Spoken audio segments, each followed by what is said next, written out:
So we went through some of this already. On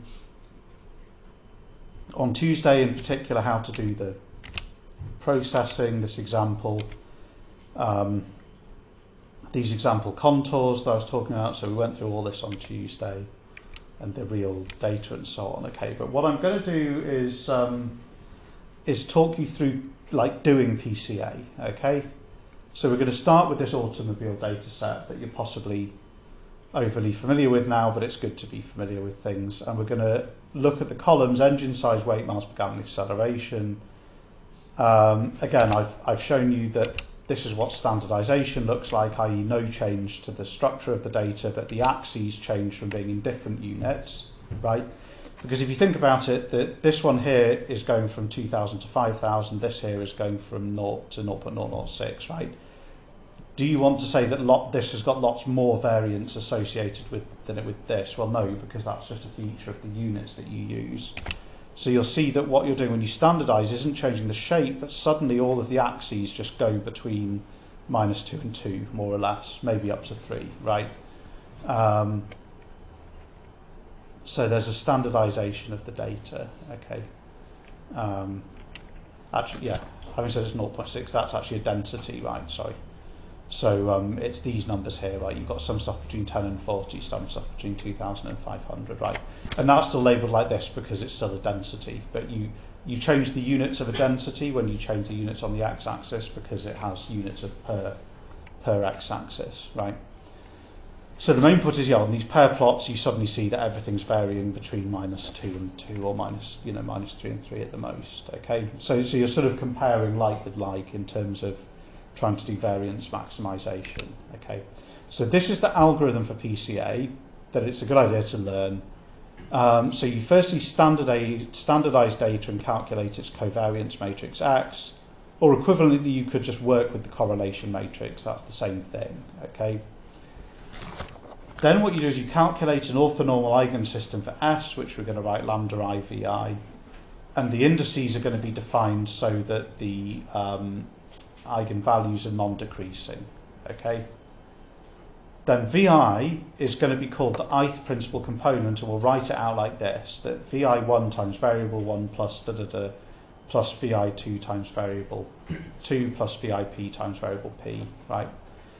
And Vij is called the loading of the jth feature onto the ith principal component. Okay, so that's how much weight does that variable have in the principal component in generating variability. And we say that the ith principal component explains or captures lambda I over the sum of lambda j's times 100% if you want to work with percentages of the variance, right? So this is how to do PCA.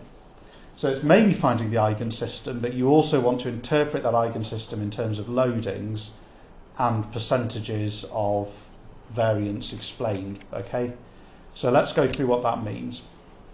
Let's look at running PCA on the auto data now. I think this is already available on Blackboard, so I released all the auto data. Okay, and it's such a common thing to do that the built-in R function procomp can be used. So you do auto PCA is equal to procomp on auto data, and scale equals true. That scale means use the correlation matrix, right?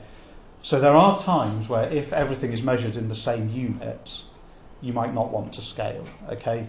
So if everything is measured in meters, you might want principal components that are not scaled, right? Or if there's some other physical or scientific reason that you don't want to scale, but normally you would scale, okay? And then the summary function on PCA shows you the proportions of variance explained. So what you're looking at here, proportion of variance explained, is you see principal component 1, so this top one's just well, I would read the middle one, okay? Read the middle row here. But the cumulative one is also important because eventually they explain all of the variance, right?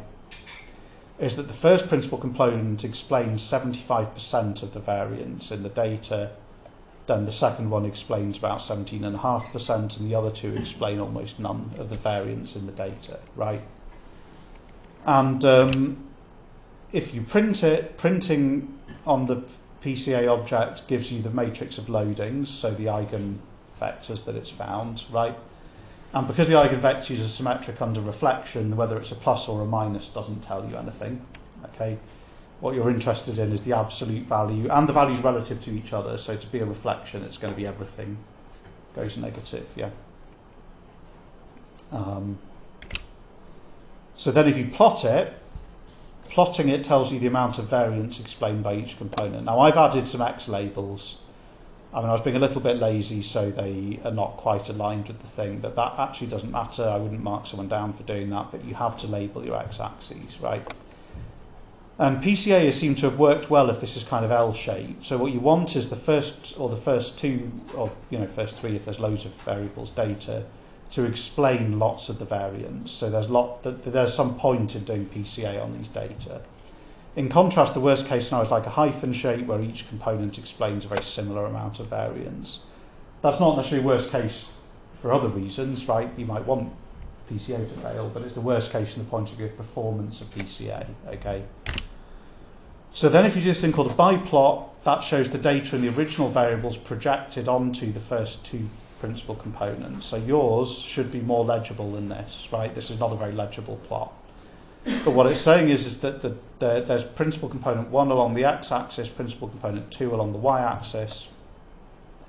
And what it is each variable has some loading onto the principal components, and each car has some loading onto the principal components. Each feature, has some representation in the each feature has a value of the principal component space, right? Which is the projection. As we define projection, right, you can project onto V1 and V2, right? And when you project onto V1 and V2, you get 2 units, and that's what we've done, right? So you run the projection, So what you've got is you've got the feature vector x, I, dotted with V1, So this plot, biplot, shows x, I dotted on V1 and x, I dotted on V2. Those are the x-y pairs that this shows, okay? And if you think about it, each feature itself gets in there because the first feature will just be 1, 0, 0, 0, dotted with V1, and 1, 0, 0, 0, dotted with V2, So that would be the first, so that's how you turn the feature vectors, which in this case are cars, and you can see that it's written the car names, so like this VW pickup is here, right? And the things on the... And what you see is the first principal component, which is going left to right. Roughly speaking, you're saying that as you increase miles per gallon, you increase acceleration, you decrease displacement, and you decrease weight, right? And then it's saying that the most orthogonal direction to those is acceleration. So basically you have big fuel-efficient cars, big fuel-inefficient cars and small fuel-efficient cars, that kind of thing, right? So that's telling you that most of the variance is associated by the sort of car size, right? Is it a big gas guzzler or a small car? And then you have performance slightly different from those. The performance within a certain weight is what determines pretty much all the rest of the variance, okay? So how do you choose the number of principal components? So why have I done, well, you do 2 because it's easy to visualize 2, right? But then there's a question of how do you choose the number of principal components? Well, there are diminishing returns from detailing and reporting the different numbers, and indeed if it's worked well, we think that the ordered plot of percentages of variance should look like an L rather than a lambda, right? So we'll look at that kind of plot more in chapter 6. But at some point we need to stop, and there are various methods for deciding when to stop. An example would be you stop once a cumulative percentage, like say 95% of the variance has been captured, so going back, that would tell you to stop after 2 principal components because you've you've sort of between those two, you've captured 95% of the variance. Another one would be when each component is explaining less than the original variables. So you see here that actually each variable on average is giving you a quarter of the variance, right? So once you've done PC1, you've beaten that. So that rule would tell you just stop with the first principal component, yeah, because you've hit 100 over 4 already. And just to note that those are two sort of rule of thumb type methods, okay? There is a probabilistic version of PCA called PPCA, and using this lets you do model selections if you're doing the stats MSc or other data science or stats courses. It lets you do AIC or cross-validation or other things that systematically trade off model complexity with goodness of fit, okay?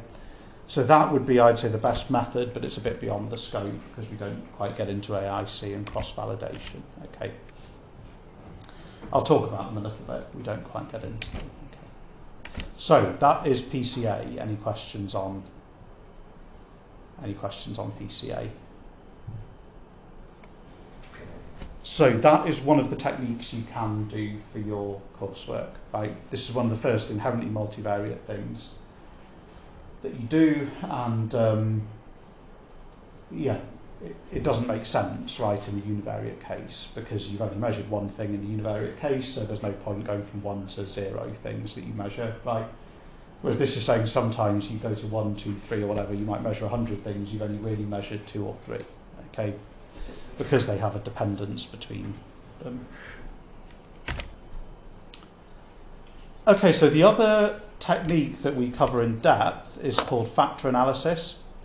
And the motivation is that, roughly speaking, and this is not quite true when you think about PPCA and factor analysis in different ways, but roughly speaking, PCA is looking to describe how different features of the data set combine to explain different percentages of the variance.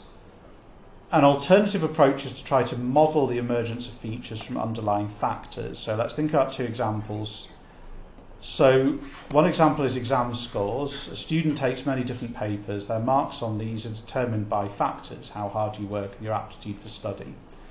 So what you'll see is if you do principal components, say, on exam scores, what you're looking at is saying, well, all the scores will be correlated, right? And probably some people are better at science than humanities, right, or this sort of thing. So the other source of variability would be, so the main source of variability is how good are your written tests. The second source of variability is which kind of written tests do you like, if you give someone a lot of different written tests about different things, okay? So that's describing the way in which things vary. Factor analysis is looking for underlying reasons for that correlation, okay? So why do written test scores correlate? Well, some people work harder than others, and some people have a higher aptitude for academic study, whatever that means, right? Just some people do better at written tests, so you might call that, you know, no matter how hard they work, some people just find it easier to sit and write a 3-hour exam, okay? And that might, you know, people argue about things like intelligence or whatever. I'm a little bit sceptical. Okay, the other example, because it comes up all the time, is the psychology of personality. So psychologists will often ask individuals a large number of questions about your personal preferences. So how much do you... But if you think about it, you say to someone, do you like parties? Yes. Would you like to be at a work networking event? Are you good at working in the room and talking to people? Do you like standing in front of people giving a lecture? Would you like to spend an afternoon in the company of lots of friends, right? Those aren't really independent questions, because we know that some people are extroverted and introverted. And so if you're extroverted, that's a fact, that psychologists tend to interpret that as a factor of your personality. And then they say, well, really, all these other things that you say, like, oh, I like being at parties, I like being at work mixers, I like hanging out with friends, I like, you know, it's all about the fact that you like spending time around other people, okay, and so are extroverted. So we're going to go through so next week is reading week. After reading week, we're going to go through factor analysis so that I don't, okay, so spoiler alert, but you'll see all this in the thing. What I am going to show is just this extra stuff here, just to give an example of PCA on something that isn't that boring data. So this MNIST data is a set of these handwritten numbers. And they've been scanned in and digitized onto 26 by 26 grids. And the idea is that you want your machine learning algorithm or your classification algorithm or whatever you're doing to separate these out. So what people used to do is you'd try to do computer vision and you'd say, well, a zero kind of is a circle, and try and get your computer to look for something. You try to come up with some rules for a circle, so you'd say it's a bit that goes, some contour with a white bit in the middle, and the issue is that not everyone draws their zeros like that. Some people draw the zero with a gap. You see for the one, some people draw the one like that. And what happened is that attempt to give the computer rules didn't work very well. And what turns out to work better is an approach where you take loads and loads of data and just hope that the computer can see the pattern in the data, right? So data-driven approach rather than a rules-based approach for computer vision. Okay, so the red light is broken in the projector. Maybe. Okay. Or maybe it isn't, but okay. So this is, if you pick 2 pixels, that doesn't differentiate much. I'll show the noughts in blue and the ones in red, but for some reason the red isn't showing here. I don't know why. Okay, but this is a linear projection. So what you're doing is you're getting a new data matrix Y by acting on X with a P by D projection matrix. So you're turning the P features into D, right? And we'll usually choose P so that each column is a unit norm length P vector that's a direction that you project onto. So this one, where I was just doing it on plots, is just picking 2 of the pixels. So it's this pixel here and this pixel here. I pick those pixels, project the image onto those, and it just tells you the intensity of the pixel. And so that doesn't tend to separate the zeros and ones out, okay? But now suppose I project onto the first 2 principal components of this MNIST data set, okay? I could project onto factors, that I could do lots of projecting like this. Well, this is what these first 2 principal components look like, okay? So what I've done is I've turned these are actually just vectors. I just stack the rows on top of each other. But if you look at those, you can see that they are they look like sort of the numbers. Yeah, you've sort of got a 1 in the middle of a 0, and here you've sort of got a wiggliness of the numbers in the second principal component. Okay. Yes. So there's something wrong with the projection. What you see is that the ones ones are here and the zeros are here, right? So you can see this on the notes. There's a blob of ones here and a blob of zeros here. So what happens is those zeros and ones are separated out by projection onto the principal components, right? And in this case, almost just by principal component 1 alone, right? Which is how projected are you onto that is quite discriminating of whether you're a 1 or a 0. If you plot all the other numbers on, right? If you plot all the other numbers on, that doesn't work terribly well, right? And they all sit all over each other. So there are these other methods that are designed to work better with all the numbers. But I think it's quite impressive that principal component analysis, which is the simpler, it may not look simple because of all the maths, right? But it's actually, in terms of describing it, just the simplest thing you can do, which is look at the eigensystem. Yeah. It's interesting that even that gets this projection right and separates out ones and zeros when you take a data-driven approach, right? Because if you think, how would you code a machine to do ones and zeros using what I said, rules? That would be really difficult. But if I gave you this MNIST data, you could run precomp like that. It's just a few lines of code will start you being able to classify ones and zeros quite accurately. Okay. So that's that for this week. So tomorrow, keep an eye out for new problems. Yeah, I'll share some new. I'll try tonight to upload the new problems, but we'll go through those as well for geometry of the multivariate normal. Try the ones that are already there, of course. And yep, I'll see you tomorrow.